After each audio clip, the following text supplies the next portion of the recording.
જય વાઘેશ્વરીમાં મમ્મી કિચનમાં તમારું સ્વાગત છે। આજે આપણે ભીંડા બટેકાનું શાક બનાવવાનું છે। તેના માટે મેં આ ભીંડો લીધો છે અને 2 બટેકા લીધા છે। આ ભીંડો ધોઈને કમ્પ્લીટ લૂઈન કરી નાખ્યો છે। હવે આપણે આ ભીંડો કેવી રીતના સુધારવો એ હું તમને રીત દેખાડું।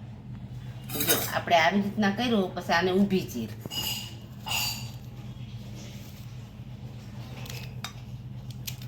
આવી રીતના ભીંડો આપણે સુધારવાનો। આવી રીતના બધો ભીંડો આપણે સુધારી નાખીએ। ભીંડો સુધારી નાખ્યો છે, જો સરસ મજાના કટકા થઈ ગયા છે। હવે આપણે બટેકાની સાલ ઉતારી નાખી પહેલા સૌ પ્રથમ। હવે આપણે બટેકાની સાલ ઉતારી નાખી છે। હવે એને આવી રીતના પહેલા પીસ કરી નાખી, ચાર કરી નાખી।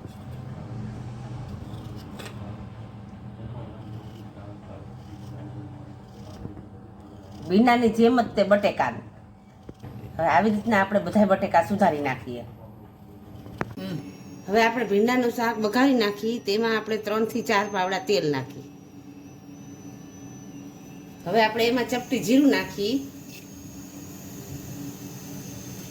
અને સૌ પ્રથમ આપણે પહેલા બટેકા વઘારવાના। એમાં ચપટી મસાલો નાખ્યો છે।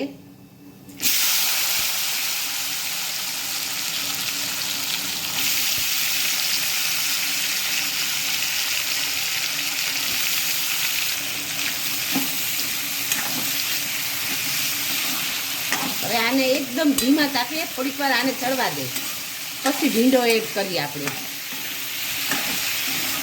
આને ખાવ એકદમ ધીમો ગેસ રાખવાનો, એકદમ હાવ ધીમો।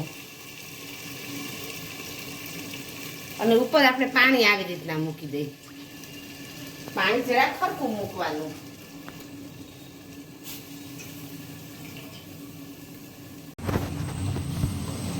હવે બટેકા આપણા થઈ ગયા કે નહીં તે જોઈ જોઈએ, થોડા કચકચરા, બહુ નહીં। હા, થઈ ગયા છે। હવે આપણે એમાં ભીંડો એડ કરી દઈએ।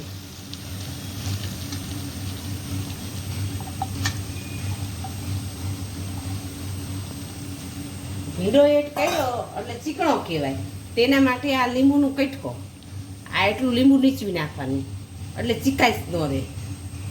લીંબુ નીચવી નાખીને લીંબુ નીચવી નખાય, અથવા છે ને ભળદા આવે, ભળદા કેરીની સિઝનમાં તો ભળદા પણ નાખી દેવાય 2-4, અને ભળદા ન હોય તો લીંબુ નીચવી નખાય।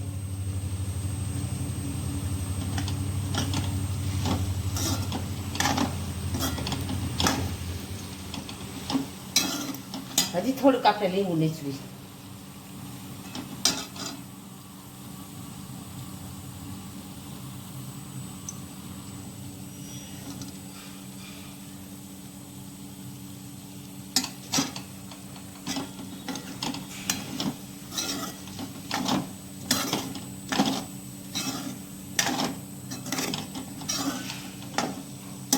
ઓલા ભીંડો હોય ને એમ તો તાતડા વળે, આ તાતડા બિલકુલ ન વળે। લીંબુ નીચવી નાખ્યું હોય ને એટલે સેજી ન વળે તાતડા।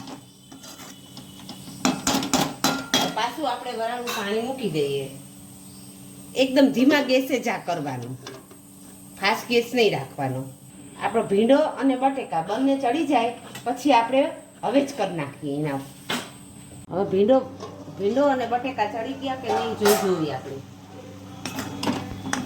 હા, ભીંડો અને બટેકા બંને ચડી ગયું છે આપણું। હા, જો ચડી ગયું છે, પાછું હવે જ કરીએ એટલે પાછું થોડીક વાર રાખવું પડશે ને, એટલે તો હાવ ચડી જશે। અડધી ચમચી હળદર, સ્વાદ અનુસાર મીઠું,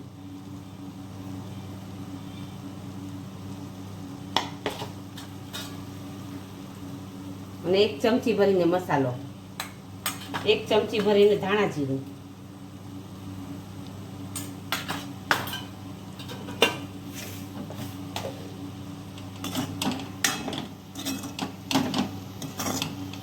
હવે જ કર્યો એટલે થોડીક વાર આપણે રેવા દઈએ, 5 મિનિટ માટે આપણે રેવા દઈએ ખાલી ઢાંકીને। તે ધીમા ગેસે જ કરવાનું, આ ફાસ્ટ ગેસ નહીં રાખવાનું। થઈ ગયું કે નહીં તો જોઈ જોવી। આ પાણી છે એ પહેલા જ જાણે કાઢી નાખી। આ સરસ મજાનું આપણે ભીંડા બટેકાનું શાક થઈ ગયું છે।